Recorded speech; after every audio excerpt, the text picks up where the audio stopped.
Hello and welcome to episode 24 of Seddon and Laceys Comic Stash. Yes, that's right, we've done this 23 times before. Who would have thought we'd got this far?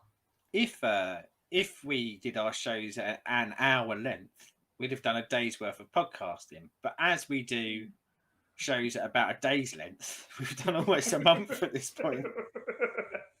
Pretty much. So, obviously, that there is Seddon. I am Lacey. Look at that, showing off with your pointy finger again. Got it down now.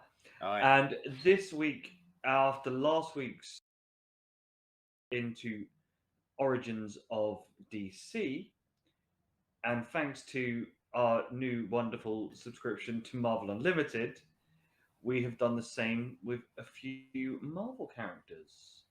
Yeah, with DC, we went for the considered Trinity, didn't we? And we ummed and ahed a little bit about who to go for in Marvel, and it was always going to be Spidey, because I think he probably is their flagship character and probably always will be at this point. But we also went for Marvel's first family, considered, I guess, the birth of modern Marvel with the Fantastic Four. And we picked Iron Man, haven't we? Because I think in the world that we live in at the moment, Iron Man is probably considered one of the biggest characters. Well, for the wider audience, for the non-comic book only audience, I think he probably is one of the most well-known Marvel superheroes there is. So we've done a lot. Yeah, we have hit those. Obviously, now that we have Marvel Unlimited, anyone with any suggestions of Marvel stuff, if it's on there and it's on the Unlimited, means we can read it and it's free. Well, I say free. It's part of the subscription. Yeah. So we've actually got a pantheon of stuff that we now actually have access to. Well, I thought maybe like it was worth just lingering for a minute on that because I think we talked about it last week. We talked about the Prime reading and we talked about the Kindle Unlimited, which I'd got a 2-month free trial on, which has stuff from DC, Marvel, Image, etc., etc. But when we were chatting after the show, because yes, we do talk after the show, we started to talk about the Marvel one and going, do you know what? We're reading a lot of Marvel at the moment. Let's have a look and see what the app is like and see whether it's any good. And we had a little tinker, didn't we? We tried it out and we went, do you know what? This is good and it's got a lot on there. And I think it will be good for the show, but also really fun because there's loads of stuff on there I've read. There's loads of stuff on there I haven't read. And there's loads of stuff that I want to revisit. And yeah, I'm with you. Anything that people can do for suggestions. Now, one of the things I had, and I had this earlier this evening, Chris, I was trying to decide what I was going to read next on Marvel Unlimited. And my God, I just couldn't decide. I kept getting series up and going, okay, yeah, that's the next read. And I go, oh, well, I'll just have a look around. And I think I ended up with about 25 that I was going to decide. And, you know, same thing as, I guess, any like streaming service that you get when you first get it. There's so much stuff that actually it can be quite hard to decide what it is. I was even considering getting the Renaissance Men spinny wheel out tonight to try and decide what I was going to read next. But I was ill prepared and didn't get the spinny wheel out and thought, no. And I'm glad you said about suggestions because that was kind of in my mind. What I thought would be quite decent is to find out to see if anyone wanted to suggest a particular run or a particular series or something like that. But I'm really enjoying Marvel Unlimited. I don't know about you. I found it. I'm using the app on the iPad, aren't I? You're using the website one, aren't you? Yeah, the desktop one. Yeah. So yeah, it's the same as what the old Comixology one was before it went to the Kindle reader.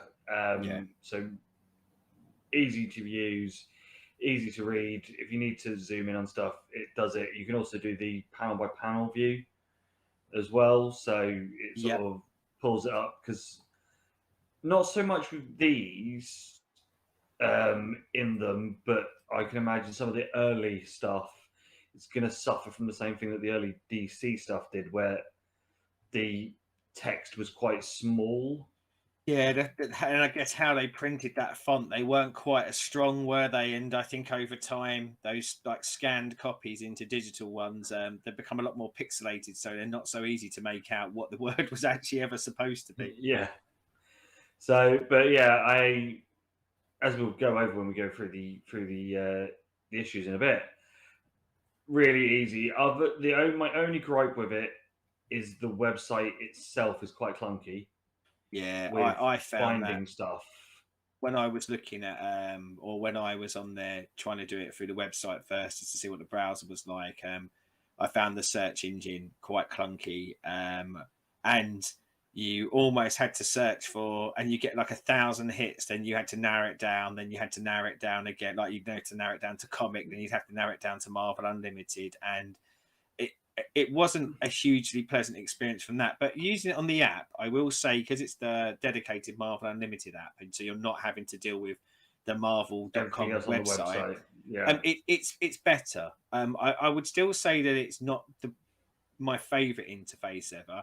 And one of the things that's a real shame for the browser is that on the app, I can create a library. So when I don't know, see an issue and I go, I want to read that later, I add it to my library, and then I can go to my library and they're all sort of sat there.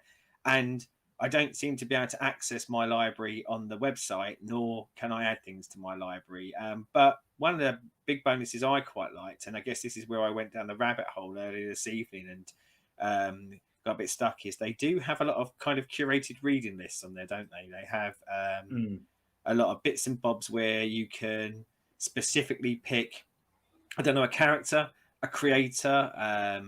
Sometimes it's like a concept, like I saw that there was a horror one and things like that, and it would lead you down a path. And obviously, the stuff they've got on Marvel Unlimited doesn't necessarily mean you'll get everything, but I quite liked that as an idea. Like, if you're stifled by having so much choice, you can't land on anything. Maybe you can do that. And even some of it had some ones where creators themselves have picked out, oh, you might fancy reading this and this, and I think that's quite a good idea. But all in all, so far, my Marvel Unlimited experience has been very good. I think I said to you, I wish there was a DC equivalent, and I know there is in the Yes. States, but I'm not sure if it's long for this world, so I wouldn't want to go to the extent of getting a VPN, etc., to do it. But yeah, I hope we get a DC equivalent, because I would love to have access to all of the DC stories I haven't read are much farther and wider than my Marvel gaps. So it would be lovely to be able to do the same in the DC world. Yes. So that being said, Seddon, Yeah, hello. what have you been doing in your reading corner this week? I did at the weekend, and strangely, I was still doing some of my Kindle Unlimited stuff. I figured I might as well get my money's worth. I'm on a free trial, my free money's worth out of my Kindle Unlimited, and they had a few on there of this, and I started reading it when it came out and was actually really quite impressed with it. So I thought I'll use this opportunity to get caught up, and now I've got Marvel Unlimited because it is a Marvel book. There's even more I can do on there. But I was reading the Star Wars comics. So this Okay. was when Disney had bought Marvel. So all of a sudden they could mix their Star Wars characters with their Marvel Comics line, and they moved it from Dark Horse into Marvel Comics printing. And do you know what? It's this first volume I had already read, so this is kind of a reread. It's really good. I tend to not go for licensed stuff too often in comics, because I like to read either sort of fresh original characters, or sort of different genres. But these guys, they get, and it's Jason Aaron is the writer for this. They just get Star Wars right. Like, it feels Yeah. like I'm watching a movie made in the time when A New Hope, Empire, and Return was coming out. And of course, it has to link a lot of things in, and to a degree, you could argue that at certain points maybe it takes a few liberties and adds in stuff that probably wouldn't have happened if they made more movies in the era that it's set. But Yeah, I just love it. Looks good as well, but yeah, it's just got that real Star Wars flavor to me. And I know they do quite a few issues, and there's a Darth Vader series as well. And then later on, there's some spin-offs from this. There's a character called Dr. Aphra who's introduced, who gets her own series. And very recently, they have restarted Star Wars from number one, but not like a reboot. They've not done that already, but like new creators come on and stuff like that. So I think I will carry on binging into the Star Wars comic universe. But it's that nice mix of two things that I love put together and it working, rather than two things I love putting together and turned into a horrible abomination that I'd never want to admit to doing. But yeah, certainly the best Star Wars stuff I've experienced outside of the original 3 movies and that Thrawn trilogy that were books. So yeah, really hats off to Marvel for doing a bang up job. Good. And that's pretty much it, because other than that, I've been reading, I've been doing my homework. So I've been doing my homework and looking at an app with 29,000 comics, thinking I'll look at the cover of all of them rather than reading any of them, because I can't decide which one to read. Yeah, the Star Wars section was one that I looked at and went, that's on my list of stuff that I need to have a gander at on Marvel Unlimited. I was like, well, there's lots of other bits and bobs on there. Like I think they do sort of like Darth Maul series. They do a lot of limited series, so I think they play at certain points in the movies and things like that. I never got as far as touching any of that stuff. As I said, it was just this kind of main series, and the Vader spin-off. I read the first bits of that, and they get a crossover at some point. But yeah, I am quite intrigued to see what somebody. I guess it's a bit like the movie universe, isn't it? Where you had Rogue Squadron. Can't even remember. Rogue One and Solo, and I guess you'll probably get mixed returns on some of the spin-offs, but the original comic book, or this comic book series, has made me intrigued enough to go, I'll probably motor through, consume as much of this as I can before I get burnt out. But yeah, maybe try some of those other series that are out there. Yes. How about you? What have you been doing in the dank air of the room? Most of it has been homework, because work and football and all those other joyous things that I do. But I did crack through issue 1 of Swamp Thing, the original from 72, as it was on the Comixology freebies list. Thought I'd go for a little bit, something a bit darker. You know how I like my darker things. A little bit swampy in your swampy reading corner. Bit dank and swampy. Yeah. Not a massive fan. I like the character and the idea. It just didn't grab me. With it being issue 1, there is quite a bit that happens to sort of go, oh, this is what's going on. But it didn't enthrall me to sort of go, I need to go and find more of it, which surprised me because I thought it would. It's quite revered, and I think potentially it's quite revered because of the time that it was released, and I think, like, superheroes had taken over comics at this point, and I think having something that was published by one of the big companies that leans a little bit more into the horror world, the spooky world, but isn't so far into that it would be impossible for a superhero boy to get into. I think it really did help it. I've never read this. I've read a lot of this series, like this particular volume of it, because it's the first volume. But I've read a lot of what comes a little bit later when Alan Moore takes over. And I will say the Alan Moore run on this is phenomenal. Again, pantheon of comic stories. It is in the great ones. There's so many great comic book stories that who knows, but certainly it would at least make a top 100 of mine, and probably relatively high in that top 100. But I think because I started with that, and one of the things that Alan Moore does quite early is he almost rewrites the origin. He kind of goes,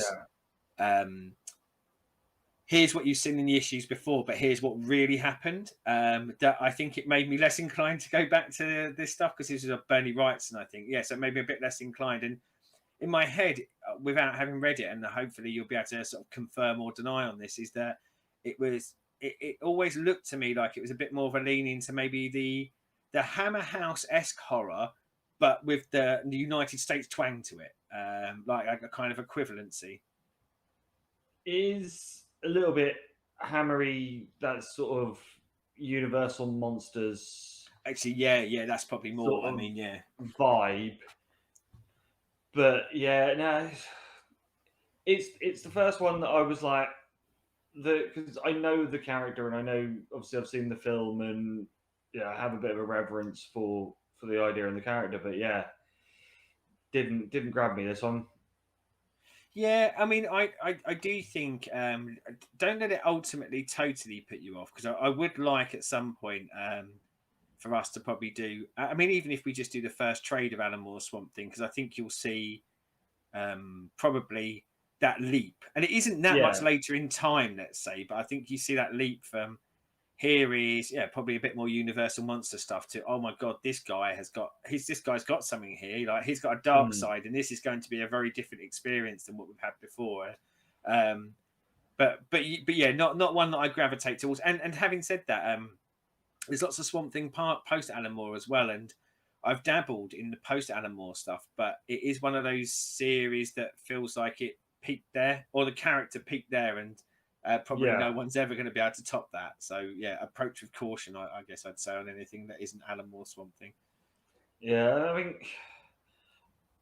it hasn't put me off the character and the concept.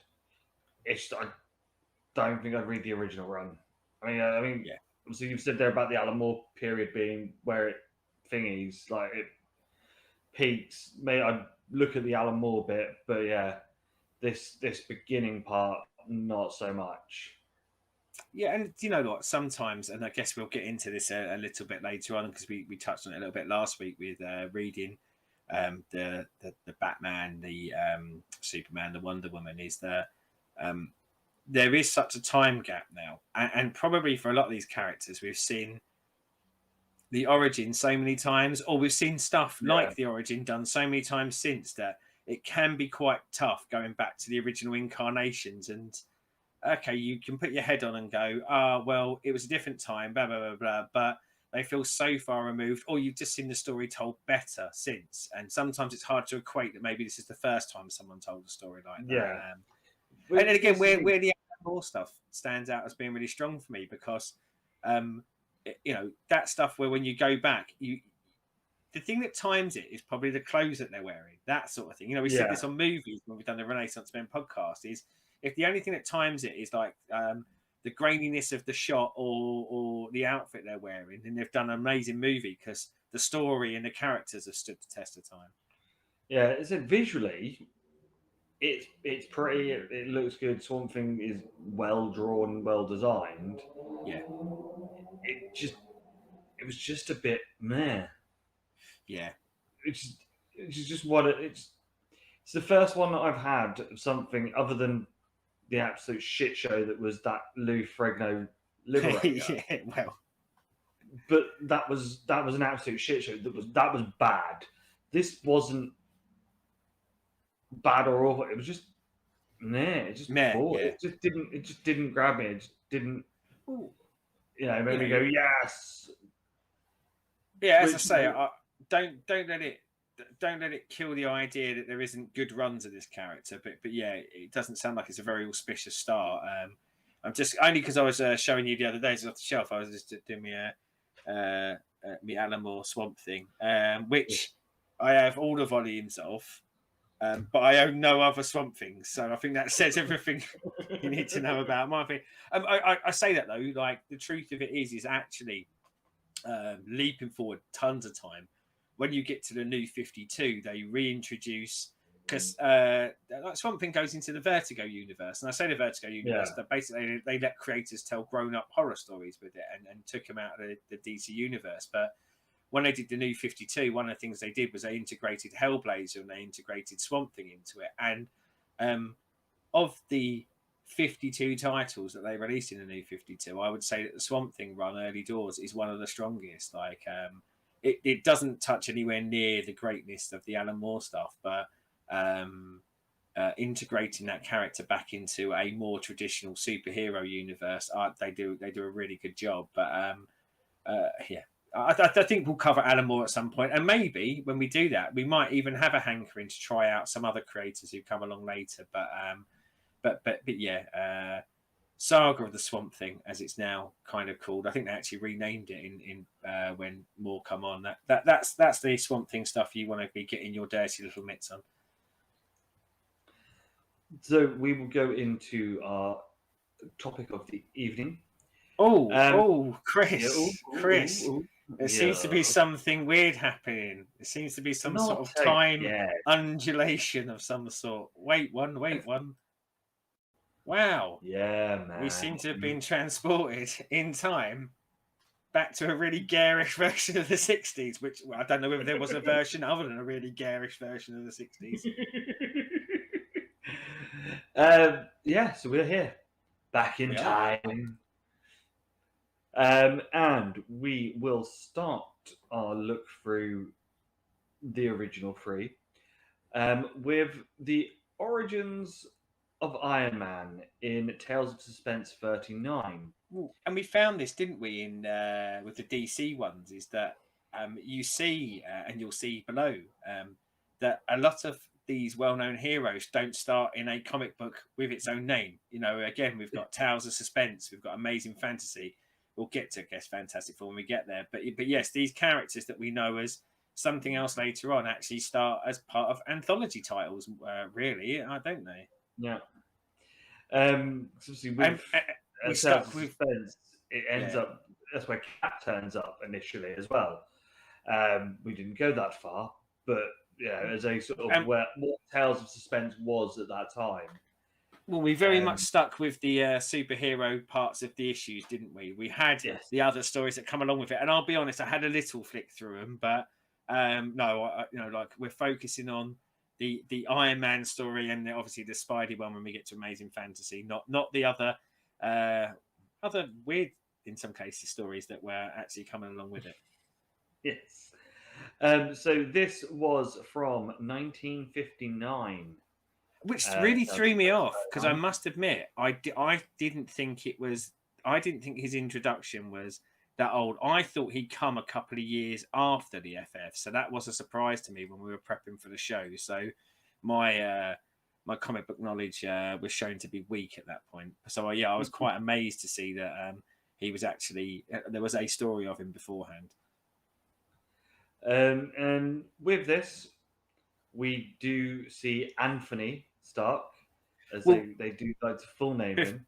Before they introduce Anthony, I think it's worth mentioning that when we look at this, this is our introduction to Stan Lee written comic books, isn't it? Like we see a bit of Stan Lee in this, but yes, like the oft considered granddaddy of it all, although hotly debated in the comic world, but probably the most well-known comic book creator there is, and this origin story is Stan Lee written, but not him and Jack Kirby, but we'll see some of that later. Yes. So starts with Tony being a playboy and a scientist. So some things never change. Yeah.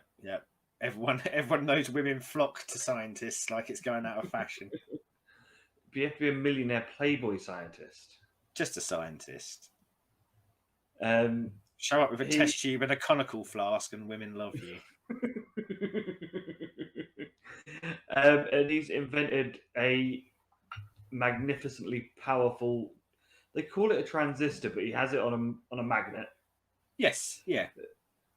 There's a lot of kind of like pish, isn't there? Like, you could never do this, and then a bit of a hurrah moment when it actually works and does things.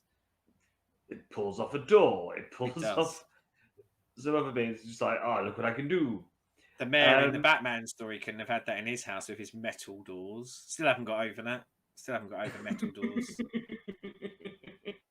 Superman may have had the metal doors. Oh shit! Yeah, sorry, Superman. Yeah, sorry, Superman. Yeah, because it would make no sense. Why would Batman be knocking down a metal door? Yep, sorry, my bad. He then goes off to Vietnam. This was the bit that surprised me because I didn't think the whole Vietnam thing was until later in the 60s. Well, there's some interesting use of art style and color here as well, isn't there? We said it when we read the like late 30s 40 ones of going. I was really glad to get through it without anything that I would consider problematic. I started to feel problematic towards some of this stuff very early on. The rendition of the villain was Wong very Chu. kind. Yeah, Wong Chu was very generic. Pick any Asian country villain. And rinse and repeat. And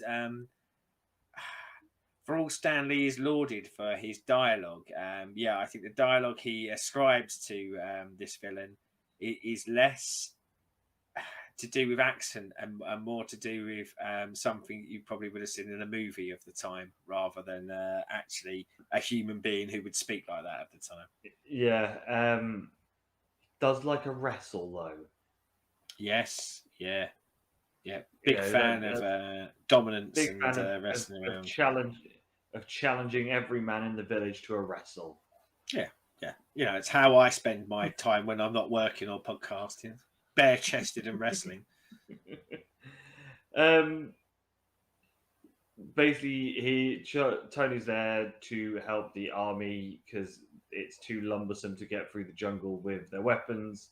So he's going to use the transistor to shrink the weapons to make them lighter, so they can get them through the jungle easier. Then what we get is a newspaper page set up with some random story in the middle of the book of the comic strip, as we should call it, which was like, I don't know if this was just what they did in them days. I think they just kind of would, almost like an intermission at the cinema that you would have got back then, where you just go, fucking hell, like, how short are your attentions? You need a break after 4 pages? This is ridiculous. Then we go back, we see that Tony accidentally goes over a mine. There's a really kind of weird tripwire moment, isn't there? Where you get like a good old fashioned walking human beings, and then like one panel which is his foot and the tripwire, and just go, wow, that's some clunky storytelling. So he then has shrapnel around his heart that's going to kill him. Yeah. Gets captured by Wong Chu. Yes. And told that they can help get the shrapnel out if he makes them a weapon. Yet Tony knows that he won't last that long. Ooh. There was a lovely moment for me, because I think in my years when I first started collecting, we were really still in the era of I would be talking to you and a speech bubble would be coming out of my mouth, but also you'd have the like more circular thought bubble which would show you what I was thinking while I was saying it. And scenes like this kind of really reminded me of it, and maybe I reminisced over it, but thought actually to a large degree they're better off without it, because yes, you kind of have Wong Chu kind of going to his assistant that you're going, we'll trick the idiot, we'll tell him this and he'll do it, and then he tells him it, and then you get the thought bubble of him going, he's lying, he'll never do this, so I need to find a way out of this. And as I say, like clunky storytelling, isn't it? Like it's kind of no stone is left unturned here. It's going to give you everything, and probably a complete lack of subtlety that you might see in later years in storytelling in comic books. Whilst Tony's there in his dungeon, surrounded by all the weird and wonderful parts that he has. It's a room full of iron, isn't it? Luckily, like I can now see why it's Iron Man, because they just went, build me a weapon. Here's some boxes and a load of random iron girders and things like that. That you go, why have you got a room full of iron? There's a old philosopher or scientist that is caught by that has been caught by Wong Chu for a while. Yeah. Gets thrown in with Tony, who then becomes his mentor and helps him make an iron suit. Yes, and this happens like in a couple of pages, doesn't it? One of the things, and we'll get into it as we go further, but the way they're kind of transitioning him into scientist, millionaire playboy, helping out the army with their weapons, getting into this war zone, meeting the bad guy, that all happens like relatively quickly as well. But it was like this, I almost felt like we were supposed to feel like these two were, as you say, a mentor. They had this great connection. It was like about 8 panels where it just kind of they're prisoners together, and they kind of go, well, should we find a way out of this? And oh, we're best friends. And it felt kind of weirdly unnatural that I was supposed to think that Tony gave a shit about this guy or vice versa.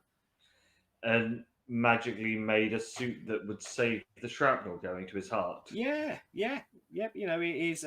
It's lucky, really, isn't it, that if you're ever taken prisoner with a medical condition, the other prisoner in there knows how to make something that no one's ever made before to save you from said medical condition. But you know, we suspend our disbeliefs to a degree, but that feels like one of the most fortuitous moments ever in the history.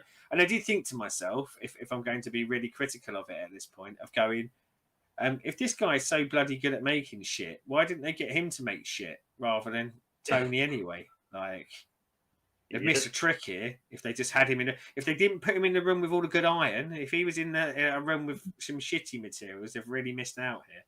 It was in there with cardboard.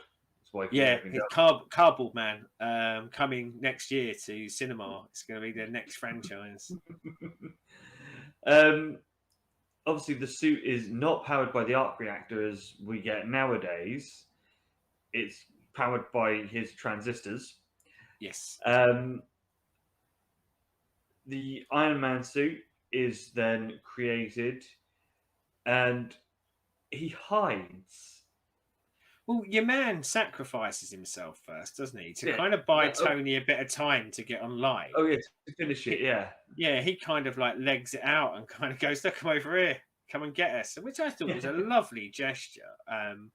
But again, I question their tactical thing. Like, I'd have just put Tony in his big iron suit in front of the door, and surely that would have held him off for a little while. But yeah, bless him. You know, like, he's willing to sacrifice himself to save Tony, which is a lovely gesture. Although, as I say, I think for me, if I'm honest, they didn't do enough to kind of establish why. But you know, a hero nonetheless. So yeah, Iron Man jumps up and sort of hangs in the rafters whilst Wong Chu and his corporal comes in. More what I expected from like Spidey rather than Iron Man. You don't think of the big lumbering Iron Man suit going, "I'll tell you what, I'll hide." But he did. And I think this, one of the things that stood out for me, one of the things that I wasn't expecting to see in there, which was in there at this point, which I thought was quite clever, is Tony struggling with the suit. You know, like, even being able to kind of walk a couple of steps was really problematic for him. And I thought that's more clever than I think I expected to see from like a 1959 comic, to go, you know, at this point I'd have thought they'd have just gone, hero gets in suit, perfect, knows how to use suit, destroys things. But I quite like that, to show that it was quite difficult. Then goes out and goes after Wong Chu, using his transistors to move stuff and magnify things around. Yeah. Is it me, or did this Iron Man suit look very similar to the Iron Giant? Yes, yeah, I've no doubt which is obviously a story around the same time. Yeah, and I mean, like, from a look perspective, and we will probably by this time I've flashed up the cover and things like that, but you'll see that this isn't like the red and gold Iron Man you're used to now. This is, and I think you do get it in the movie. This is a clunky iron coloured suit, isn't it? And not only the Iron Giant, but I think even the way they do the mask, and when like the art goes close up to the mask, it's more akin to a suit of armor than anything else, isn't it? I mean, effectively, that's it doesn't have the myriad of powers that we see in later Iron Man suits. it's primarily there to protect him and keep him alive. Although we do see when it comes to fight time that he comes up with some more creative ways of using the suit, I guess. Yeah, so he not a great deal of things happen in this sort of last few panels of the fight. Yeah. Just sort of blows up some barrels that he sort of used magnets to throw stuff at. Well, Because weirdly he enough, can't catch up with Wong Chu. Before that, he comes out in like a lab coat and a hat. Oh yes, And I I've wasn't completely forgot. entirely Yeah. sure why. Because he kind of comes along, doesn't he? It's almost like Street Fighter. A challenger approaches, and then he kind of sheds said hat and coat, and then he's just there in an Iron Man suit. I did wonder why, but I didn't wonder for too long. I just thought, oh well, someone obviously in their head thought this will look cool. And yeah, effectively goes for a bit of a wrestle with Wong Chu, doesn't he? And luzzes him about a little bit.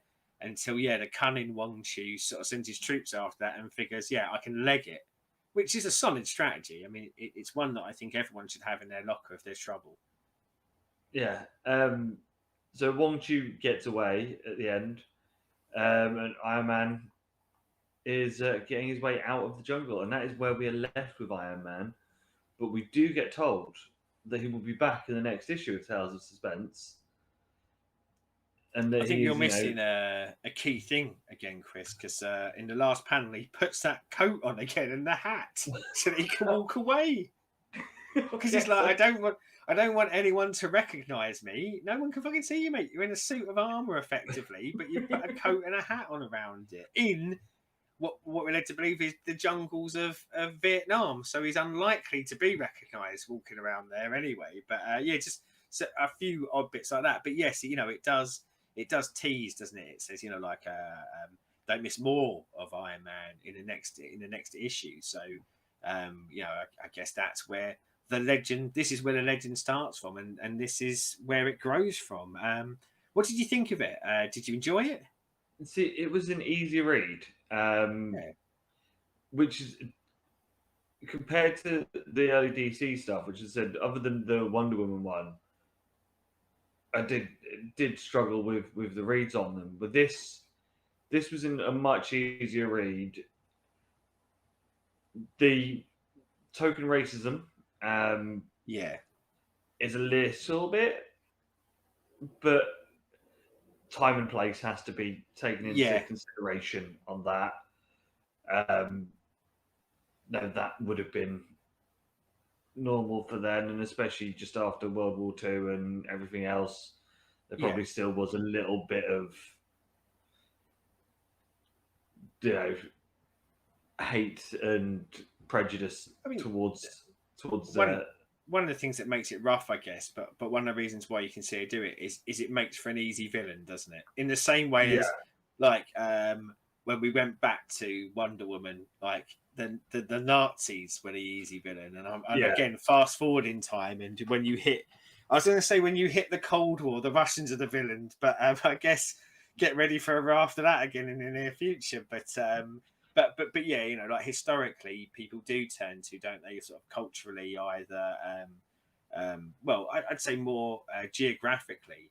You have the easy win of painting the villain as the person who is considered the world villain at the time, and I think certainly back then there weren't any sensibilities to flesh them out or to suggest that anyone that was from that country wasn't also a villain. They're either downtrodden villagers or they're bastards. That's the two criteria they could be.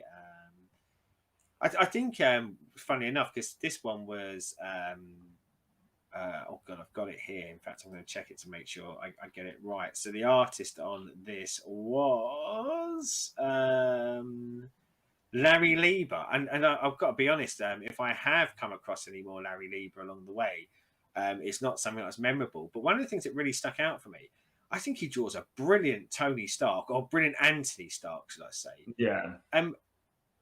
The rest of the art, I think, is just kind of okay. But it's like he spent all of his time drawing the Anthony Stark panels. I think it looks just... That looked like it was drawn now. And weirdly enough, I think because of the portrayals we've seen in later comic books and in the movies, Anthony Stark looks like what I expect his dad to look like, rather than Tony. Like he's Yeah. got a bit more of a grown-up air to him than I'd even expect for the Iron Man character. But yeah, I mean, art-wise, I thought it was like okay at best outside of that. But yeah, as I say, I was really impressed with his much better drawing white males than he was anything else. Yeah. So I scanned through the rest of this issue of Tales of Suspense. Art-wise, it's in keeping with what the rest of Tales of Suspense was looking like. So, that was obviously where they, or what their look was at the time. Again, very blank backgrounds, lots of simple panels. Yes. For when stuff's happening, and then you'll get your one or two portrait shots of where they are, then back to simpler backgrounds with them in the foreground for stuff. But yeah, as I said, other than the token racism for the time, an easy read. Is it a must read? Is it something everyone has to go out and read? Probably not, but it holds up. It isn't hurt by the age. I think like when you look at like what it's doing, which is very much the Iron Man origin, isn't it? I think when you look now, I can't remember what year the Iron Man movie come out, but you're looking at jumping forward at any time in a 50-year span, and that origin 7, I think. Iron Man that origin's probably tweaked along the way, isn't it? It's probably modernized a bit. Like if someone was to do the origin story today, it ain't going to be Wong Shu necessarily anymore, is it? Like replace that with different sort of. I mean, in some respects, maybe different countries, different wars, different things like that. But the fundamentals. In the film, it's terrorists, isn't it? Yeah, the fundamentals of that origin have stayed the same, and I think that probably speaks to the strength of that part of the story of going. Is it essential reading? No, because it's probably been done better a lot since and been updated, so you don't necessarily need to go back to this one. But there was obviously something to this, the fact that they didn't go 5 years later, shit, we better rewrite this origin and do a totally different one. I wonder, and maybe we'll pick this up when we go through the other two. Bearing in mind, this is 20 years on from what we were reading last episode, and I think, and possibly because this is Stan Lee written, and I think we'll get into this a bit more on the next one, the Fantastic Four, this is certainly more wordy than what I think we were experiencing in any of the other three series, and better for it, because I think they're leaning into obviously Stan Lee wasn't afraid of the cost per letter to print as maybe the DC guys were at the time, but there's a dark side to that as well, because it is very exposition heavy, isn't it? I think you're right. I think it is an easy read, but I think, and we probably would see this if we tracked forward. So say if we read the next 100 issues of Iron Man, I think you would start to see over time bits like that removing. So using the panel and the art more to tell the story than necessarily having to have everything explained to you. But I think you can see that comics have progressed in those 20 years. I don't know whether they've progressed as much as they probably exponentially do now. So I think probably if we then read, if the next thing we read was something from the 80s, I think we'd see a much further leap forward in the storytelling. But yeah, well, if you think sort of what we've already covered, that's 80s would be Killing Joke, and you look at the difference between this and that is vast. As I said, that's the one thing we've done a proper look at 80s related. The only reason I bring it up is not because I have to do my usual accent. We are sponsored by both Killing and Jokes, so we have to mention both things per episode. But I don't feel like there was definitely progression there, but maybe not the leap that I might expect to see, because I'm working on the theory that for a lot of those 20 years, you know, there was a lot of Superman stories, Batman stories, Wonder Woman stories running out there, and but I think I think there's a little bit of a germ. There's a seed of what people would consider the Marvel style in this Towers of Suspense. Not as much as I think what we're going to get into when we get into the next two, but I think where it differentiated a bit for me is I think there's a little bit more focus in these than what we saw in the DC ones around the person who is the hero. You know, Yeah. even in this early story, you know, like they spend a lot more time fleshing out just the fact that he's a scientist and a playboy than they did in Superman, fleshing out that he's from another planet and his parents died. You know, that's 2 panels, whereas this was about 3 pages. So I think there's a bit more kind of focus on the character that is the hero. But baby steps wise, I'm not going to say this is probably what you get tomorrow if you went into a comic shop and bought an Origin now. They don't go into the human being side that much. But yeah, decent. And the one that I thought I'd like the least, because Iron Man probably is my least favourite character of the ones we were looking at. But yeah, decent stuff. Better for me than I probably shouldn't get into betters yet, but better than both Batman and Superman for me from the previous bit. Yeah, though I was disappointed at the lack of pipes. there was 0 pipes, you're right, but a lot more lab coats, so you know you've got to have a balance in life, haven't you? But you know, we're meant to sit down like gentlemen and smoke pipes. That's what Batman has told us. The world has moved on by this point, Chris. You stand up with a lab coat on. That's how you have a conversation in the late 50s, early 60s. So next we will go on to Fantastic Four #1. And this was a #1, wasn't it? This is what I guess we consider more traditionally now. This is the Fantastic Four getting an issue of its own to tell a story of its own. It's not sharing. It's not an anthology. And as I say, widely considered kind of the birth of Marvel, the publishing line that we see now and the juggernaut that it is now, because this is when they started to move away from collected editions and going, we can sell a comic book based off of a superhero, in this case, a family of superheroes, or 4 superheroes, let's say, as an entity on its own. And with that come a higher page count. Like so far, we've been used to quite short stories, hadn't we? But this one is shorter than your traditional comic now. But yeah, more pages, more bang for our buck for the 10 cents that you had to pay for it when it came out. And I'll let you run through this one. And so, one of the things that struck me very early doors with this is we are introduced somewhat in the middle of the story, shall we say. So you're introduced to kind of a street scene where there is a puffy cloud in the world with red Fantastic Four writing on it. And it's never really massively explained how they managed to do it. But you see what we later find out as Reed Richards in a window, and he's fired this out, and it's a signal. And this is how we are introduced to our cast of the Fantastic Four. So you see Sue Storm. I nearly gave away spoilers for the next 60 years of comics then. You see Sue Storm having a lovely cup of tea. So you don't need pipes anymore. People have tea at this point.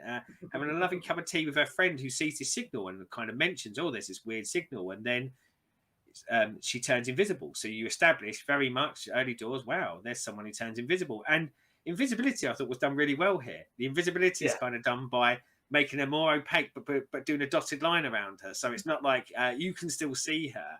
And there's a bit of confusion as her friend kind of goes, where's she gone? And as she's walking through the street, she seems to very clumsily be doing everything she can in her power to knock over every human being. Because she is invisible, but she could have walked around people. But no, there's just people strewn all over the street as she's barged them all down. It's that Bittersweet Symphony Verve video where he's just walking down the street crashing into people. But yeah, and then she gets a taxi, and then the taxi driver just randomly is in the car, kind of goes, oh, I think I'll just have a drive around. And then out the back of the car you hear, oh, just stop here, please. And then Invisible Hand tries to get her money. But yeah, they really established that, like she has invisible powers. And then we leap on to meeting Ben Grimm, and Ben Grimm is in a clothes store, and he is, let's say, following a bit of the Iron Man moniker with a coat on and a hat. I'm starting to see that Stanley obviously had a thing for coats and hats, but he's bemoaning how none of the clothes will fit. But anyway, this sign goes up, and he derobes, and you see him as the Thing. And this is a much more monstrous thing than I think we're used to later. Like, the Thing we're probably used to later is more of the, he looks like he's made of rocks, whereas here he looks more like he's made of orange sludge, is how I thought of it when I saw him.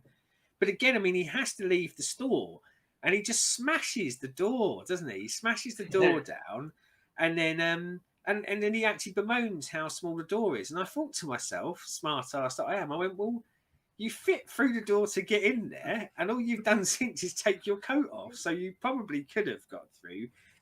But because of the way he looks, like, there's a big reaction in the street. People have never seen this monster terminology used in this before, and so the police start firing guns at him and things like that. So he rips open a manhole cover, goes down into the sewers, walks up the street, and again, what struck me as establishing the hero, wrecks the street and destroys a car because a car kind of hits him as he comes up out the ground. But he's not overly being shown as a sympathetic character at this point. He is a bit more, you can hear him speaking, like he's got the speech bubbles, but it is just a bit like a lumbering monster. And then we get introduced to Johnny Storm, who is shown in like a garage doing up a hot rod, because he's a cool young cat with his blonde hair. And then you see that he can flame on, as we'll later find out. But you see that he is the Human Torch as he turns into fire to fly towards this signal. And so all of the guys and girls, they head burns his car. Well, yeah, he's working hard on this car just to fucking burn it up as he flies off.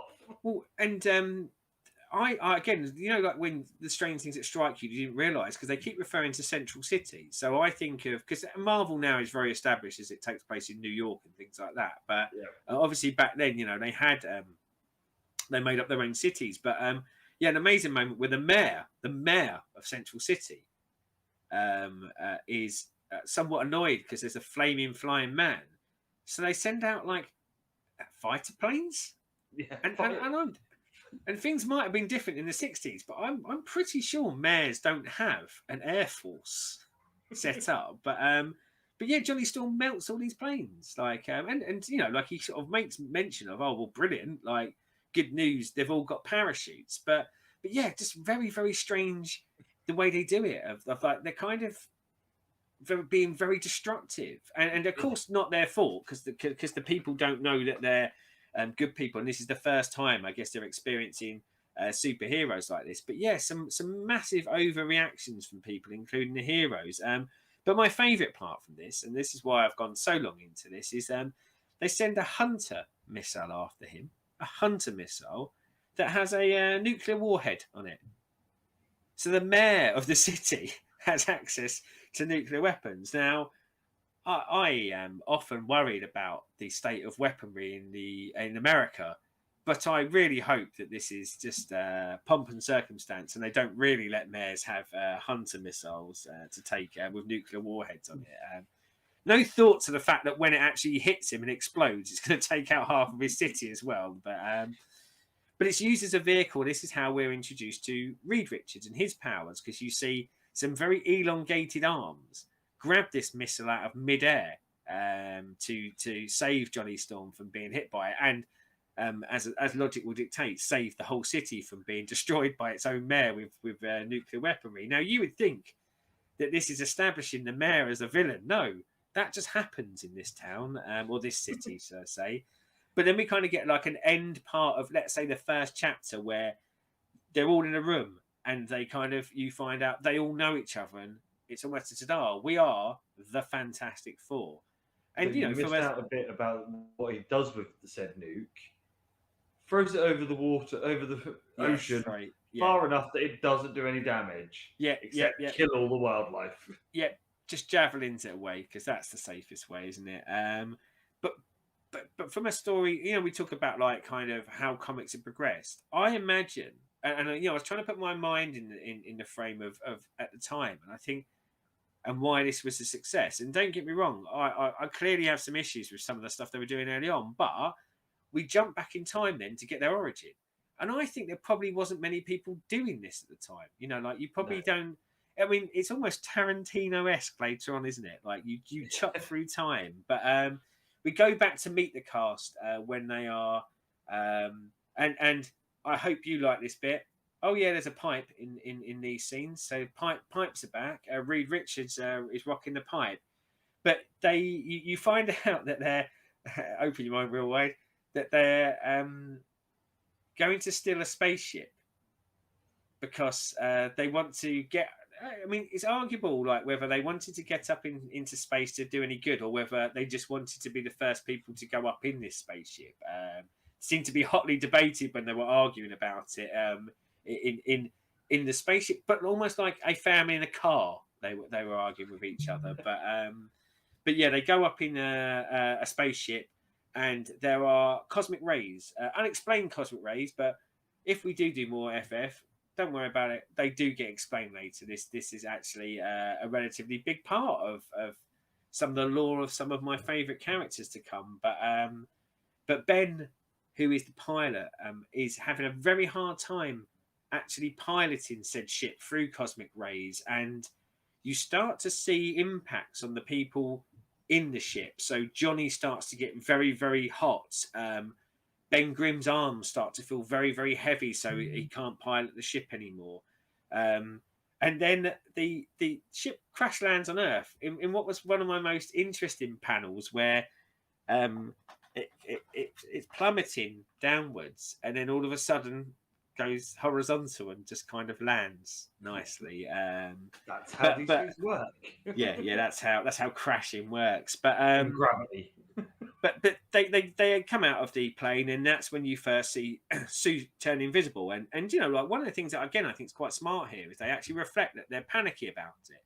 They do not know what's going on, and like they're not just like, oh fuck, I can turn invisible now. This is cool. Like there's a lot of kind of worry about what this is going to do to them, and you actually see a bit of turmoil amongst them because Ben gets very angry at Reed.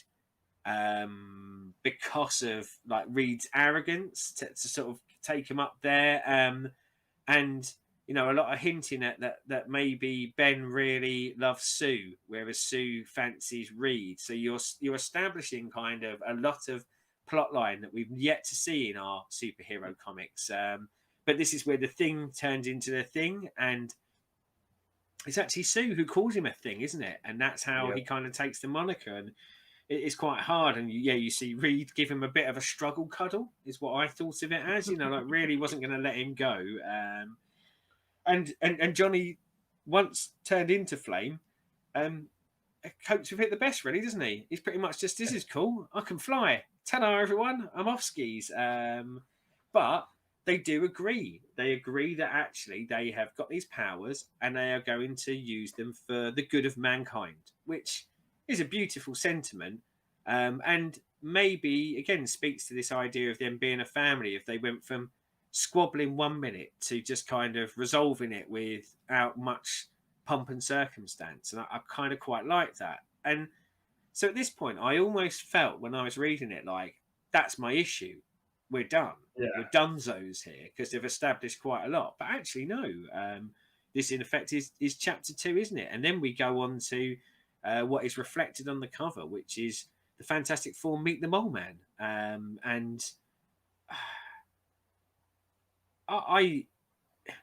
the established peril is that atomic stations are disappearing, aren't they? And at certain sites, there's big monsters taking them. Now, I actually thought, would this be a villainous act in the world now? Like if someone was cleaning up the world by removing atomic stations, it probably wouldn't be frowned upon as much as it was at this time. But you see a lot of sites around the world. You see that there are lots of these stations going missing. So like the Fantastic Four basically start to monitor to go, well, if another one goes, or when we hear about another one, we'll step in. And quite conveniently, within about 3.5 seconds, then another one disappears, doesn't it? So in African France. yes, and you start to see the monsters, and I mean, effectively, this one's a giant lizard. Wouldn't look out of place in a Chewits advert. Well, Yes. I think probably a combo of the Chewits Godzilla knockoff and the Creature of the Black Lagoon. If they had a baby, I feel like that's what we got on these panels.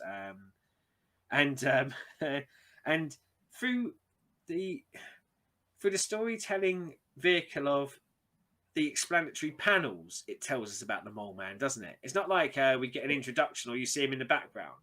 They just tell you these are under control by some dude called the Mole Man. So clunky a bit on the storytelling, but the Fantastic Four getting story. Well, they get in their Fantastic Four plane, which is a plane with a 4 on the side. No further explanation needed, surely. No. And they go to the mythical, although clearly not mythical, because they seem to find it quite easily, Monster Isle, which has been rumoured that it's an island full of monsters. Guess that's why they call it Monster Isle. And you get like a few scenes where you see like kind of freaky eyeballs, but really quickly you just get a lot of monsters, don't you? A lot of monsters attack, a lot of flying monsters, a lot of land monsters, and I know we're doing the story, but I just quickly want to touch on this point of going. This one's Jack Kirby drawn, and oh my god, with the monsters, you know it's Jack Kirby drawn. Like it's the art style that probably pervades throughout his career, the way he does it, and it was a pleasure, I think, for me to go back and see this stuff at its earliest and see him doing it, and I do think it's great. But after dispatching a couple of the monsters, they fall down a hole. Because you do, didn't you? And in the hole, they meet the Mole Man, the mole in the hole, as I like to think of him as after this. And there is a bit of me that sort of says, we cut again, I guess, to a subchapter, which is the Mole Man's origin, where it outlays kind of how the Mole Man became the Mole Man, and it establishes that he was pretty much shunned from society. Like you see and you see a scene where some lass kind of goes, "Well, I'd never date you. You're ugly," and some fella going, "We'll never give you a job. You're ugly," which I thought was a bit of a harsh reason to not give someone a job. And then some guy kind of going, "You're ugly. That can't be your real face."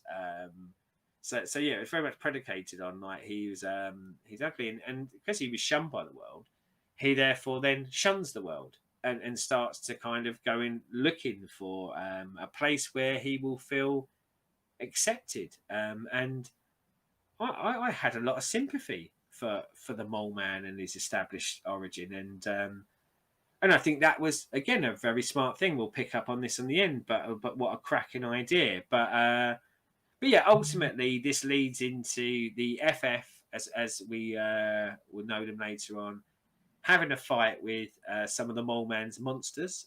Yet again, Chewits monster shows up again, and it's not a very long fight scene. You only get a couple of panels of it, and then the FF cheese it, and the island is blown up in what looks to me like a nuclear cloud. Now, I don't necessarily think it is a nuclear cloud, but I wonder whether that was almost what they were trying to get across. But they established that it was the Mole Man that destroys the island. It's not Fantastic Four. They're not like, right, we're going to go over there and we're going to kill a load of monsters and we're literally going to kill them. Like, no, the Mole Man has destroyed the island, and much like we get with Tales of Suspense, like the story ends here, but with a promise that there'll be more to come. So FF, what did you think? This is pretty as fuck. This is very, very pretty. And it's the first one that uses more in backgrounds than what any of the others have so far. Reed, egotistical cunt. He is a prick, isn't he? I'm glad you noticed that. Got that in early and kept it in. Have to beat the commies in the space race. Yeah. And have to arrogantly beat it myself rather than going, let's contribute to this and let's let a trained professional take this up at the time it was supposed to. No, let's nick it the night before and go up ourselves. Really loved the TV style way this is presented, where you've got that first few pages, which is obviously when they're all coming together. Yeah, is very beginning of a TV show before the credits. You know, your hook to come in and watch. Then you got your backstory and your preload and how we got here, and then we're then here, and then the Mole Man bit being in two parts. Sort of, it felt very much like a TV show. Yeah. So it looks as though obviously the medium has been influenced by TV in a way of storytelling. Yeah. Yeah, I really liked it. Again, like you, feel sorry for the fucking Mole Man. Yeah. You know, he's not the bad guy that you like want to hate him for, because you know he was shunned because he didn't look like everyone else. Yeah. I do love that even from the very beginning, there's tension between the Fantastic Four, and the whole thing in Susan sort of, you could see them two liked each other, but it didn't ever was going to happen. Reed being a dick is there, and Johnny Storm just basically like, right, just not giving a fuck, does he? He's just like, I'm on fucking fire. Yeah. No one can stop me. The thing is, these characteristics have stayed with those characters, pretty much all the way through, and it's allowed them to build on it as well, haven't it? I think establishing characteristics like this early has allowed them to progress as characters and maybe go down the worst parts of those character traits at certain points and the best parts of those character traits and somewhere in between. I mean, like for me, even in the two, I mean, we're looking at like a 2-year gap between this coming out and what we read with Tales of Suspense. You know, I said like it didn't feel like we had a massive leap forward in Tales of Suspense necessarily compared to Detective and Sensational, etc., etc. This one to me felt like a huge leap forward. Now, partially, I wonder whether it's because it had more space, because it was an issue of its own, so it wasn't limited to, let's say, a 10-page story.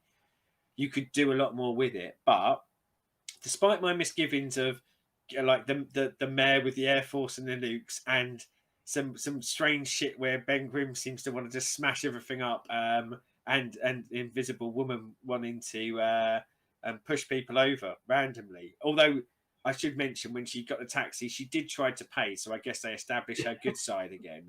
But I think the Mole Man being so traditionally, I guess at this point, ugly characters would be considered villains, wouldn't they? I think that was, we said in the Tales of Suspense, like the foreign villain, the ugly villain.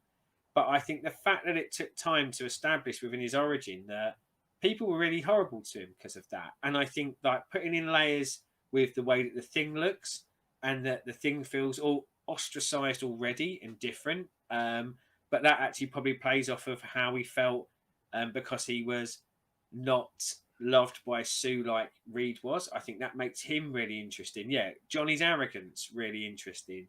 Reed being the most intelligent but the most emotionally detached of everyone. It's more, in fact, probably he's more arrogant than this than I see him for a long in a lot of my reading years. They pull back on that and then eventually they kind of revisit that again.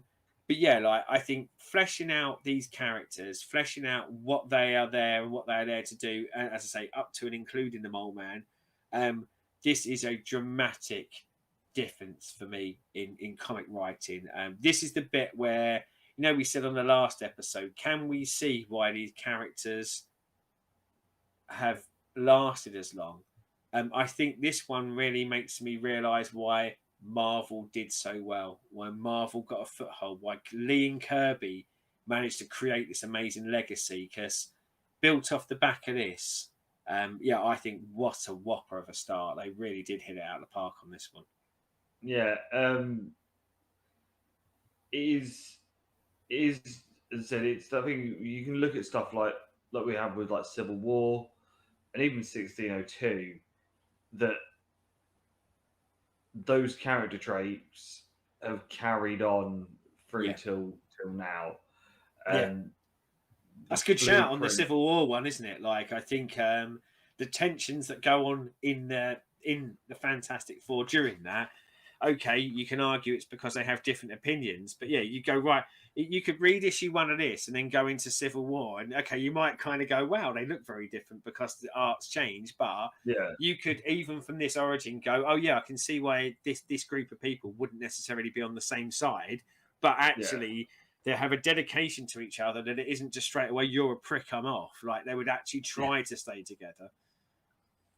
But yeah, no, and I think, as you said, I think this is really helped by the fact that it has the page count that it does. Yeah, yeah, So it's not 10 pages, yeah. 15 pages at a push.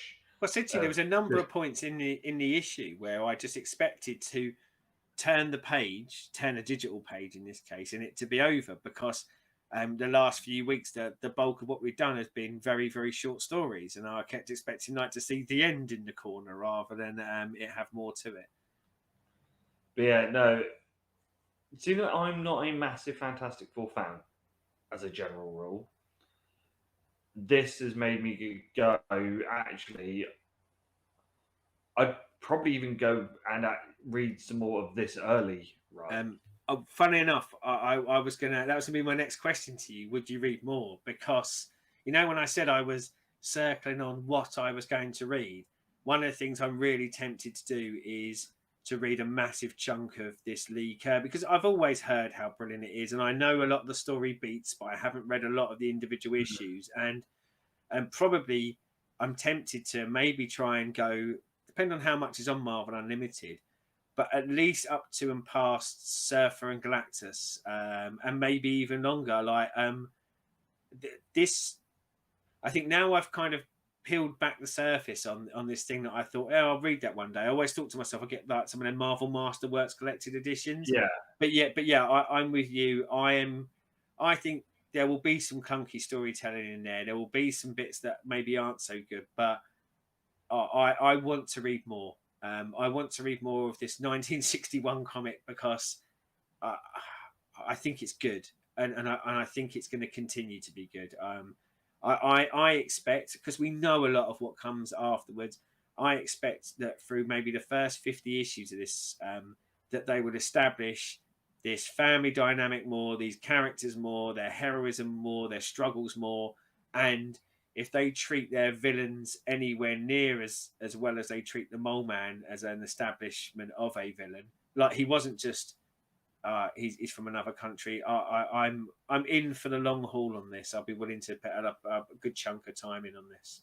yeah. As I said, seeing the fact as I said earlier, I'm not a massive fan of the Fantastic Four generally, but yeah, I will probably give this 10, 12 issues. Yeah. Of this original run, see if that hooks me. If it doesn't, I might jump to a different run. Maybe pick it up in the 80s or the 90s or something like that. There's I mean, I'm probably like you. I'm probably not the biggest Fantastic Four fan in the world. It's not one that I automatically gravitate to, but I have read a few runs and I've tended to other than when I was just binge reading everything when I was a kid. But I would say that I've chosen what runs one could get my hands on and two I knew were good, and there are some absolute corkers out there, and actually there is one which is, I want to say, I think it was it would have been 80s, maybe late 80s, early 90s. John Byrne, who is well known for being on the X-Men, he takes over the Fantastic Four, and that was the first time I loved Fantastic Four comics, because I think that run is absolutely amazing, both storytelling and visually. But strange enough, for parts of it, not the family aren't always together. There are other characters that kind of get integrated, but yeah, I will be coming back for more of this, and I will happily read if we want to jump forward to something. I was going to say a little bit more modern. The 80s aren't modern, but something that is around the 80s time. Then yeah, I'd be up for reading a chunk of the John Byrne run as well, and seeing what you think of that. Because yeah, as you've said, the ones that I'm with this original Fantastic Four run is the Galactus Silver Surfer. Yeah, Bits and I think I think we get like to go through those.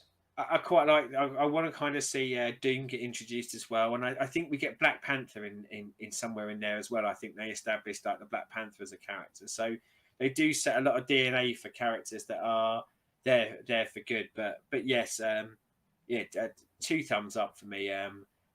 You said it. I don't want to go on without going a little bit back to Kirby's art. Kirby's art is, and don't get me wrong, I'm not saying like every panel is perfection. But I think for someone drawing in the 60s, I think he is a game changer, because I don't think people would generally, or if they were drawing monsters like he draws monsters, they were drawing it for monster comics.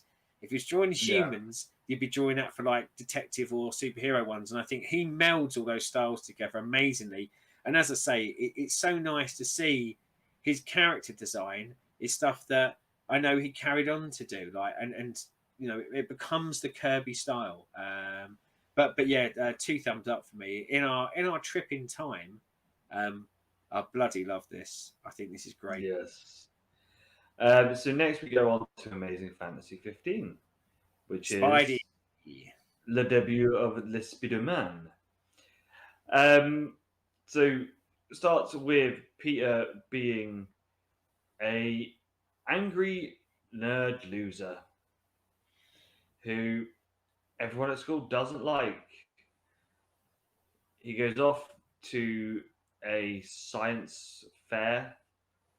He tries to get a lass to go on a date with him to the science fair, does he? And considering we jumped out of reading Tony Stark Science Lothario, Peter Parker unfortunately doesn't kind of get the same.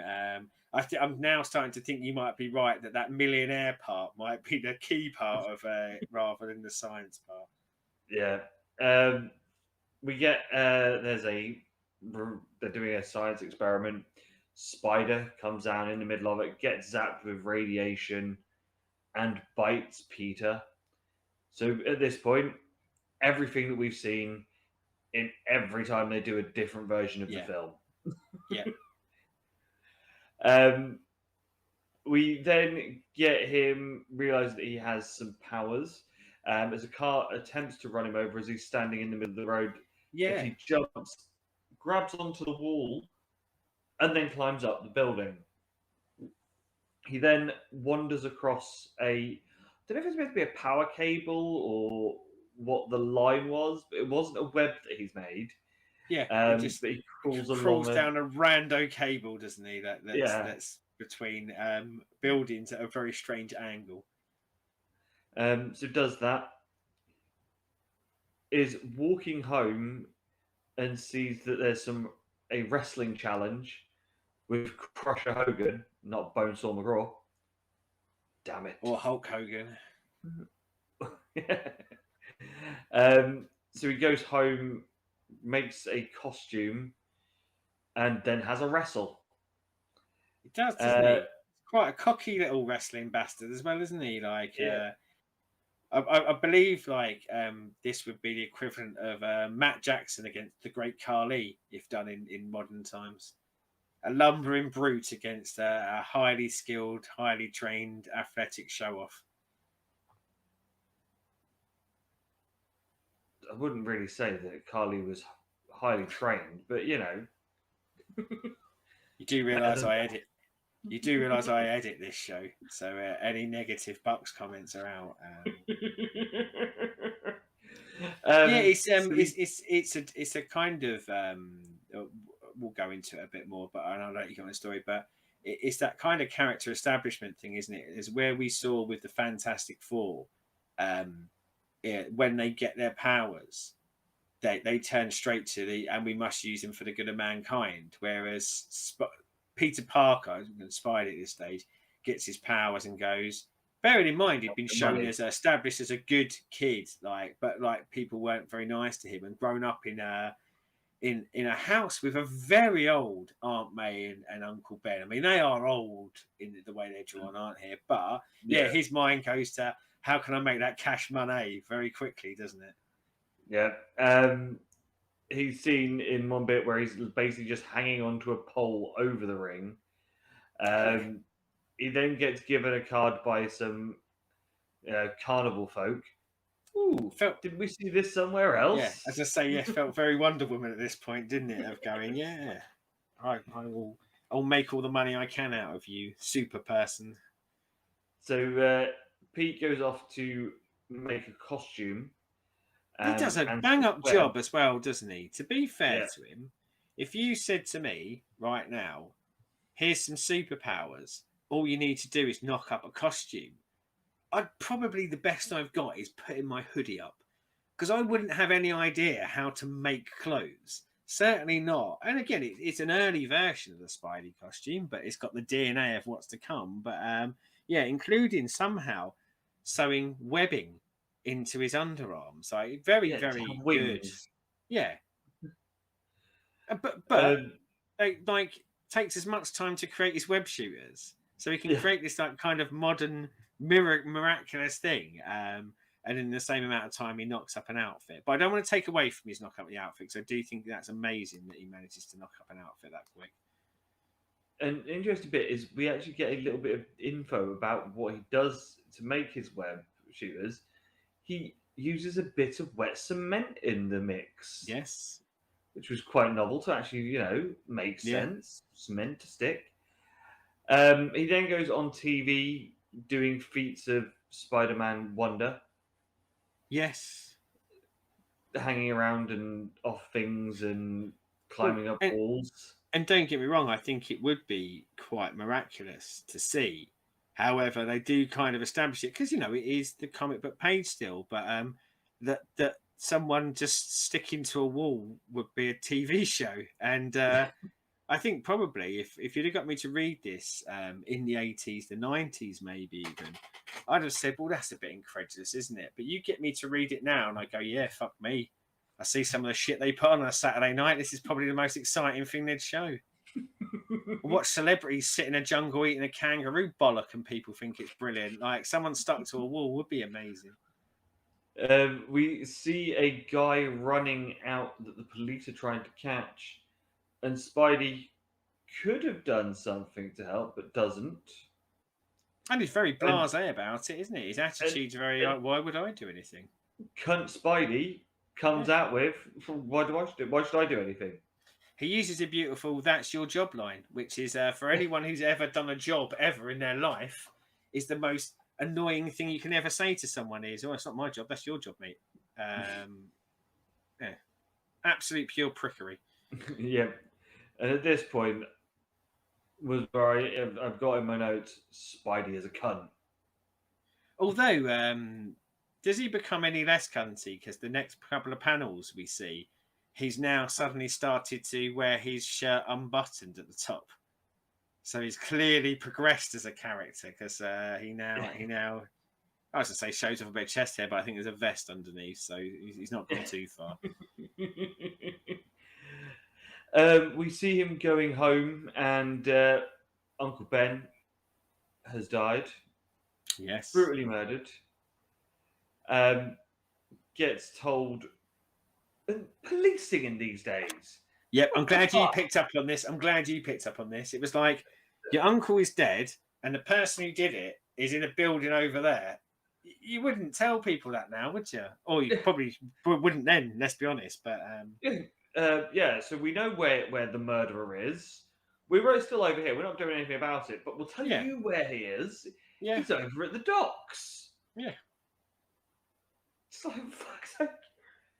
So we then see the police around said building in the docks, where they won't do anything because he has the higher ground. Yeah. So that's where Star Wars got it from. Yeah. think it's in Can't fight, Sun got the high Tzu's ground. Sun Tzu's Art of War, I think, and this robber.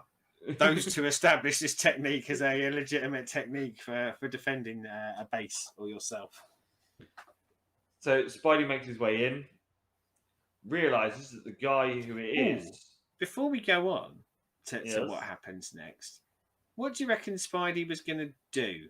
And I know he does some stuff, but like an angry Peter Parker with superpowers, do we think he was going there just to stop him, or do we think he was going there to do him in? He was going to do him in, clearly. Because that's what I felt like as well. I felt like he was going to go and kill him. So, but I don't know whether that's just our modern murderous sensibilities being thrown onto a 60s background. So he turns up, realizes that the guy who murdered Uncle Ben was the guy he could have stopped a few days ago. Yeah. But his ego and arseholeness, cuntiveness stopped it. We get a very interesting panel where they draw Spider-Man with pupils. Yes. That was weird, wasn't it? Yes. Not sure I like that. The Spidey eyes. The Spidey eyes. That was very odd. So he beats him, ties him up with a web and hangs him out for the police to get rid. And we then get the first of many a times that we hear this: with great power comes great responsibility. And you get like kind of the realization for Spidey, don't you? And you see him cry. But I want to make sure for those that haven't read it, he's taking his mask off when he cries. You're not seeing it come out of the weird tiny pupils inside his mask, because that would be even freakier. I mean, it's comparatively to Fantastic Four. I think there's a bit more storyline wise of they had a story to tell, didn't they? So yeah. Don't get me wrong, I'm sure when they did this, they hoped that Spider-Man would become very popular, but I think there's much more of a singular moral tale to this as well, isn't there? Like it has the well, it's the build up to the with great power comes great responsibility, but like a mistreated kid getting a bit of power, getting a bit carried away with it, maybe forgetting that code that he had and having to face a harsh or possibly the harshest lesson to re-establish that moral code. And I think that's where it probably differs from the Fantastic Four for me, because the Fantastic Four, I think they just went, right, we're doing a series called the Fantastic Four, superheroes, go. Whereas this had to maybe stay in that story structure a little bit more. But I quite liked it. I think, like you, they paint Spidey, I think, a lot less sympathetic in parts of this story than you tend to see him in his origins. Okay, most of the origin stories you see, there is that moment where he doesn't stop the robber and Uncle Ben gets died. But I think it tends to be, it feels like in a lot of the other ones, it's shown as his one misstep, whereas I think they're establishing him as a bit of a prick at that point anyway, in this, and that actually it wasn't one mistake. He'd have done it again the next night as well, and he'd have carried on doing it until someone killed his family. Yeah, it's the thing with Peter Niss. First, I will say is how he's drawn as Peter is really plain and got a very oblong head as well. Yeah, really oblong head, and he's just comes across as like an angry nerd. Yeah, obviously we not a term that would have been used at that point, but he's just like your sort of angry nerd that's just angry at the world because he isn't the popular kid in school. And I mean, outside of the clothes that he wears, I think you're right. They actually, like, character design, he looks different, doesn't he? The popular girls and the Flash. Flash Thompson is establishing this. They're all drawn in what I would say a more traditional, what I would expect to see in 60s comics portrayals of teens, and he's almost drawn Benjamin Button style. You almost feel like he's an old man in a small, height body, and he looks out of place. So like I think character-wise, they are every origin story you see that they establish him as a bit of an outsider, a bit of a loner, a bit of a geek, whichever era you're doing it in. But in this, I think it was a lot more of a physical portrayal of him being different. Yeah, and yeah, he, as I said, he is just a bit of a cunt. Yeah. And you have, or I anyway, I had zero sympathy for him. No, I mean, like, not that he And goes over the top with like May and Ben, and I say May and Ben. There's not really much establishment of May in this, but um, I felt really bad for him before they died, because I think they were portrayed as like doting on this good kid, yeah, and I'm not saying he's like a modern day bastard, but he didn't really seem to care that much until one of them died.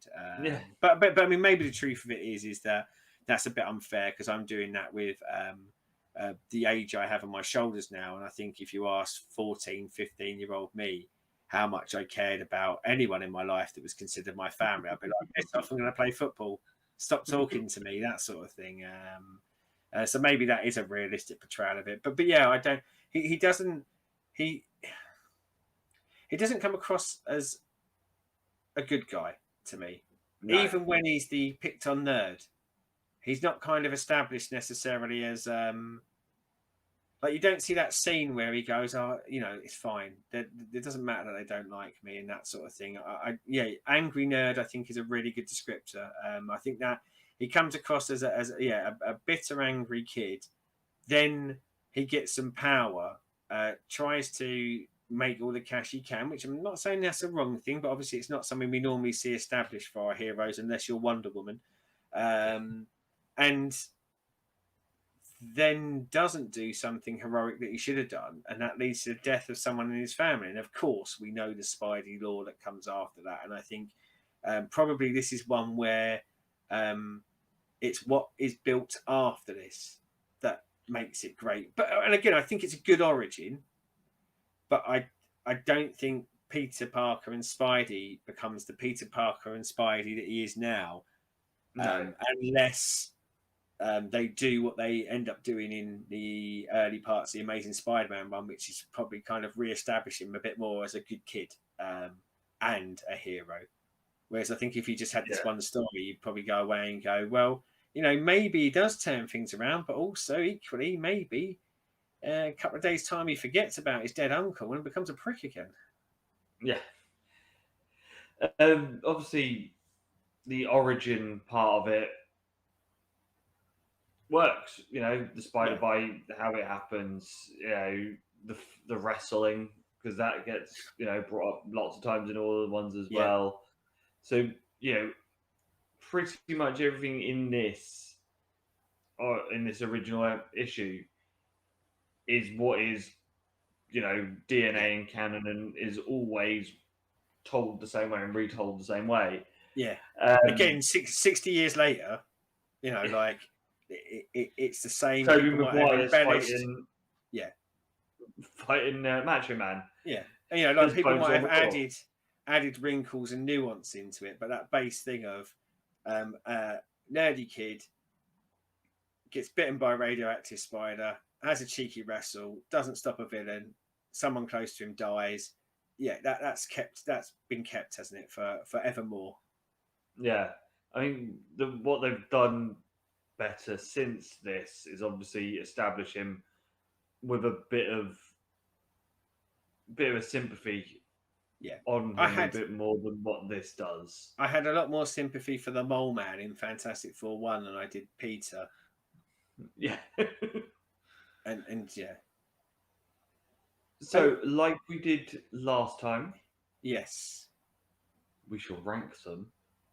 Yes. But then what we will also do is do a versus a Batman versus DC versus Marvel. Yep, I'm up for that. Where do you rank these, Mr. Sed? So for me, the weakest is Iron Man, Tales of Suspense. I think it had the least page count, and probably the fact that it did come out in 59 Probably this was them finding their feet in doing origin stories. Then it would be Spidey. I think it's good because I think the idea of the origin is good because it's held for so long. But yes, I think for me it's the one where God, they need to do a lot of work after this to get Peter where he is. And number one for me by a long way is the Fantastic Four. Not without its faults, but fantastic. And when I think that this was conceived, written, and drawn 60 years ago, it really wowed me that it was as good as it is. Yeah, same order for me. Iron Man, then Spider-Man, then Fantastic Four. Pretty much the same things as you said. Thanks to Iron Man, you got where they were or how they were planning on doing Origins.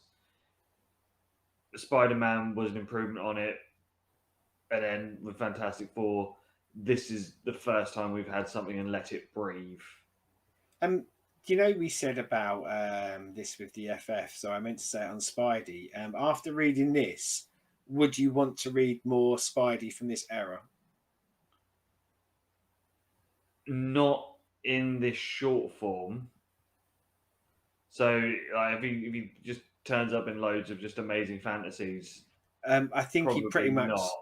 Kicks into Amazing Spider-Man as a monthly after this. So I think you go much more to that length and format of Fantastic Four after this.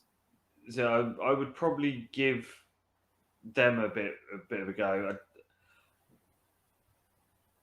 In a short form, I don't think there's enough to work with in that sort of 10-page count story. I mean, if you're going to do something, I think you need a bit more. I think because we know everything that comes out. I say everything. We know what comes afterwards. I would, and in the same way as I said with FF, I am going to hunt down the early Spidey stuff because it's always been on my list of things to read. But again, they're prohibitively cost. You couldn't go and buy the issues, and the collected editions. Well, to be honest, there's so much shit coming out that I've never kind of got around to getting it. But now that they'll be accessible to me. And I think I will do a similar thing with Spidey as I will with the FF. I'll probably just run through as many issues as I can until such a time as I kind of burn out or anything like that. But I would say where it slightly differs for me is, so with the FF, I want to see what happens next because I think they did a good enough job for me to go, I want to see what happens next. Whereas Spidey, I think I want to see what happens next because I know that Peter Parker is who Peter Parker is, and I don't see it much in this. So my wanting to read more Spidey is almost that intrigue of going, at what point do they get him right? But yes, so slightly different. But I think I will be tapping into some Spidey. So versus mode. Thinking back with all 6, we both put Spider-Man or Superman as the bottom of the last lot. Is that better than Tales of Suspense? Do you know what? I think I'd still have Spidey at the bottom for me. Superman, sorry, at the bottom. Yeah. I think Tales of Suspense is stronger for me. I think there's just more substance there with the slightly problematic villain even in tow, but I think I would keep Tales over Superman. What about Detective Comics, the Batman? This is quite a tough one because I quite liked that detective. Obviously it's light years away from, or light years apart from what ultimately we end up getting, but again I think limited amount of pages, and they're almost establishing the mystery element of the detective side of it in Detective Comics. So I actually think I would, this would be my break point. I think I would slot in Tales of Suspense, despite it being written 20 years later. I think I would slot Detective and Batman over the top of Tales of Suspense. I think it's albeit simpler. But I'm more interested in what happened to Batman next than what happened to Iron Man next. Yeah, I concur on that one. Even though I struggled with that origin Batman one. Superman would in the bin at this point. Yeah, Because those early Superman did not do anything for me. What about Wonder Woman? Where would Wonder Woman sit in the pantheon? See, Wonder Woman, like I think, like in a similar to me with Detective, but I think to be honest, Spidey and Fantastic Four, like there'd be a gap between uh, Detective and Sensation Comics to Amazing Fantasy. Amazing Fantasy beats them by a chunk for me, and then Fantastic Four beats that by a chunk. But I think that Amazing Fantasy and Fantastic Four are much more enjoyable, and I think as a storytelling craft, I think you start to really see the jump forward here, and they're different class to what they were pumping out in the late 30s, early 40s. So yeah, much better for me. Yeah, I would probably put Sensation and Fantasy a little bit closer than you do, but the difference between Fantastic Four and the rest is Yeah, night and day. yeah, So yeah, surprisingly, for me at least, because it was the one that had the least interest in going in. My favorite is of these original six that we've done is Fantastic Four. yeah, yeah. I think it's head and shoulders above all the rest for me. And yeah, as I say, I think this is the thing that established Marvel Comics. You know, like this sold whatever it sold, and maybe gave them the confidence. But people come back for a second issue. But I don't think there's a Marvel Comics without this. I think they just do a great story here, and I think kid me reading this would have been I want more of this, and I think it does that better than any of the others. And well worth your 10 cents. Oh God, yeah. And strangely enough, cheaper than your Amazing Fantasy and your Towers of Suspense. But I'm guessing because they were anthology titles, they probably had a higher page count, but you were getting less chunks per story. So Yeah. Fantastic Four, not only the best, but the best value.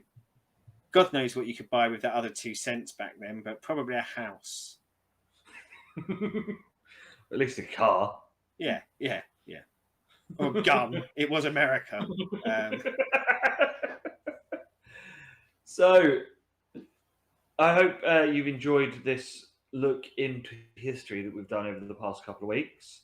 And do you know what, Chris? I think we might dust off the time machine every now and again, might we? Like, I think what potentially would be quite interesting, but we'll probably again keep it in mothballs for a little while. But I quite like the idea of maybe at some point if we can get some maybe some Origin or some DC stuff from the 60s to do a kind of comparison to Marvel in the 60s, and then maybe jump forward to the 70s, the 80s, and maybe we'll make this a regular time machine journey through the history of comics to see how comics progressed over the decades. I like this. And it means I can do more backdrops. That's the only reason why I want to do it. So yes, again, as we said earlier, obviously now that we have Marvel Unlimited, if there's any, so we're looking sort of 70s and 80s start points. Yeah. But if there's anyone that you think would be an interesting one of looking at and going, if you're going to do a start point for that decade, try this guy. He started then, because obviously or one something of the ones for 70s would be like a Luke Cage or something like that. Yes, please. That's exactly what went through my head when I said 70s. I was like, I'd love to get some Luke Cage. A bit of blaxploitation. Yeah. And yes, we know that it probably will be a bit more ambiguous. in this day and age, Yeah. but it's of its time. Oh, but the thing is, I mean, maybe it might surprise us because it might not be. You know, like maybe it's much more progressive than I would think a comic book from the 1970s would be. An interesting exercise, but yeah, that's one of the ones that when I thought 70s, I thought yes, but yeah, I think like for anything that you guys like put into us, I mean, it doesn't even necessarily have to be something that you've read. It might be something that you're just interested in, and we'll read it vicariously for you and tell you whether to have a go or not. But yeah, so as always, like, subscribe, ring the bell, do all that YouTubey stuff. No idea what we're doing next week. No, like like most weeks, we've got a list of stuff. We haven't decided what it is we're doing off that list yet. yeah, and you know, like some of our planning time is taken up by having to re-establish the flux capacitor after every time travel to make sure that we get back. Because I need it back for 20 years ago for wrestling. Exactly. In fact, you are pretty much the king of time traveling podcasts, aren't you? I hadn't even twigged that when we started doing this. So yes, you are the master of time. I'm a Time Lord. It could be, yeah, yeah. And I'm your assistant. I am the Billy Piper to your David Tennant. That was the Billy Piper years, wasn't it? Don't watch Doctor Who. I'm gonna go. Yes, yes, it is. Yes. I just want to be your Billy Piper.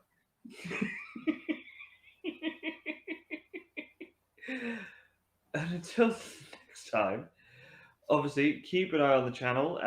We have the big show every Friday, the Renaissance Men, where we chat all sorts of shit about all sorts of shit. Yep.